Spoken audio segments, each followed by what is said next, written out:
ഇന്ന് ഒരു സിമ്പിളായിട്ടുള്ളൊരു മുട്ടച്ചോറ് ഉണ്ടാക്കാനുള്ള പരിപാടിയാണ് കേട്ടോ. അപ്പോൾ ഇത് അടുപ്പ് കത്തിച്ചു, ഒരു പാത്രം അടുപ്പത്ത് വെച്ചു, വെളിച്ചെണ്ണയും നെയ്യും കൂടി മിക്സ് ചെയ്തിട്ടാണ് കേട്ടോ ഞാൻ ഒഴിച്ചു കൊടുക്കുന്നത്.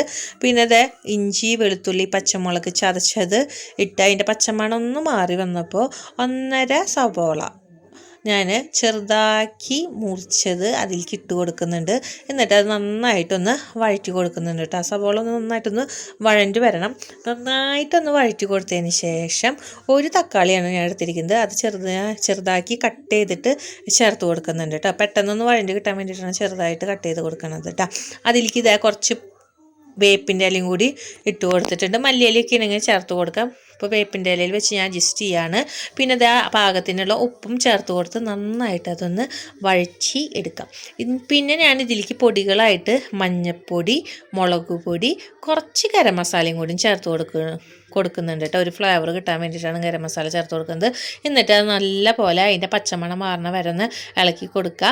പിന്നെ അതിലേക്ക് 2 മുട്ടയും കൂടി ഞാൻ പൊട്ടിച്ചൊഴിക്കുന്നുണ്ട് കേട്ടോ. എന്നിട്ട് ഈ മുട്ടയും ഈ മസാലയും കൂട്ടിയിട്ട് നല്ലപോലെ മിക്സ് ചെയ്ത് യോജിപ്പിച്ച് എടുക്കാം. അങ്ങനെ നമ്മുടെ മസാല ഇവിടെ റെഡി ആയിട്ടുണ്ട്. ഇനി ഇതിലേക്ക് ഞാൻ നമ്മുടെ വെള്ള റേഷൻ അരിയില്ലേ അതിൻ്റെ ചോറാണ് ഇട്ട് കൊടുക്കണത് കേട്ടോ.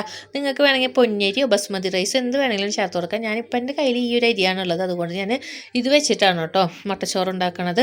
എന്നിട്ട് നമ്മുടെ ഈ മസാലയും ഈ ചോറും കൂടിയിട്ട് നന്നായിട്ട് മിക്സ് ചെയ്ത് യോജിപ്പിച്ച് അങ്ങോട്ട് എടുത്ത് കഴിഞ്ഞിട്ടുണ്ടെങ്കിൽ നമ്മുടെ സിമ്പിളായിട്ടുള്ള മുട്ടച്ചോറ് ഇവിടെ റെഡിയാണ് കേട്ടോ. അപ്പോൾ ഇത് നന്നായിട്ട് ഞാൻ മിക്സ് ചെയ്ത് എടുത്തിട്ടുണ്ട്. ഇത് മുട്ടച്ചോറും ഇവിടെ റെഡി ആയിട്ടുണ്ട് കേട്ടോ.